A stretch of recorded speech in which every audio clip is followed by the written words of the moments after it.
Salut, c'est Célestine Martine avec ma deuxième vidéo de tapping dans laquelle je vais vous expliquer les points que j'utilise, les nommer pour savoir comment je les nomme si vous vous apprêtez à faire une vidéo que je ferai sous peu, une vidéo de tapping, ou si on s'apprête à se voir en privé chez moi ou par vidéo pour un tapping.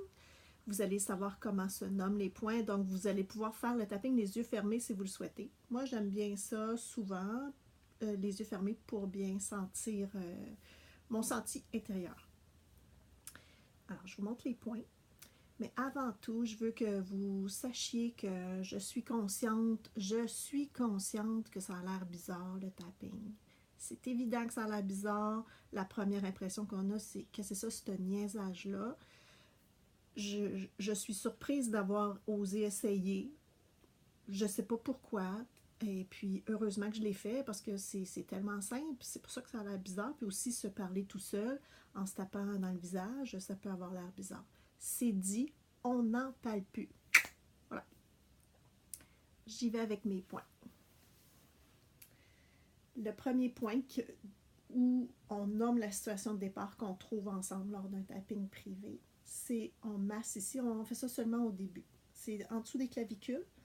On masse les tissus comme ça. On ne fait pas juste frotter la peau, on masse les tissus. Pendant un tapping, on respire bien, puis on expire bien. Comme ça, on laisse aller ce qu'on n'a plus besoin. Ensuite, c'est le début des sourcils. J'y vais à 2 doigts sur le début des sourcils.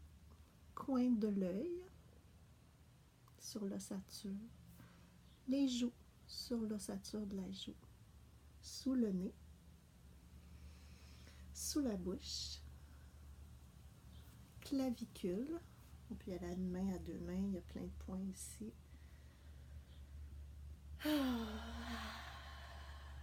Devant la cage thoracique, là, je mets mes doigts tous ensemble sur les côtes où les côtes pointent un peu vers l'avant. Ensuite, sous le bras, on passe la courroie de la brassière chez les femmes. On peut y aller comme ça aussi si c'est plus confortable ou juste une main. Ensuite, on commence avec une main, n'importe laquelle, c'est poignet, sur la boule du poignet. On met notre main comme si on faisait un coup de karaté. On tape sur le côté de l'ongle du pouce, celui qui est situé en haut. Je vais mettre une note. Alors, pouce, index, majeur. L'annulaire, ça va être en dessous parce que le méridien est plus proche en dessous. Petit doigt. Côté de la main ou point karaté.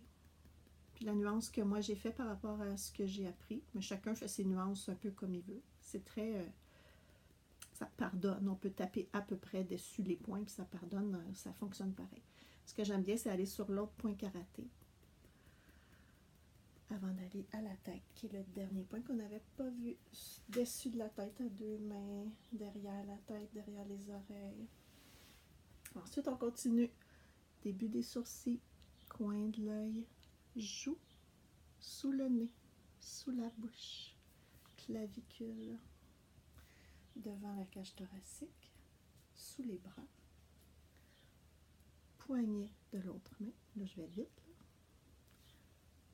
Coup de karaté à côté de l'ongle du pouce sur le dessus. Index, majeur, annulaire, petit doigt, point karaté, l'autre point karaté. Ça continue à l'infini jusqu'à la fin du tapping. C'est fantastique! Pendant le tapping, on évacue ce qu'on n'a plus besoin. Donc, ça peut être en expirant, c'est sûr. En pleurant, ça peut être en pleurant. Ça vient, si ça vient, ça vient. Là. On peut bâiller, on peut faire des rots, on peut rire aussi. Souvent, on rit pendant un tapping à un certain moment, puis ça allège le tout. Ce qui est le plus important, c'est d'être honnête envers soi-même. Parce qu'un tapping, c'est comme une chanson à répondre. Je dis une phrase, vous la répétez, mais si les mots ne sonnent pas vrais pour vous, ça ne donnera rien de se répéter ça. Il faut changer les mots pour que ça sonne vrai, et puis quitte à dire complètement l'inverse de ce que j'ai dit. C'est pas mal ça que je voulais vous dire. Alors, merci de votre écoute. Je suis disponible pour des tappings en privé, par vidéo ou en personne chez moi. Alors, à la prochaine. Bye bye!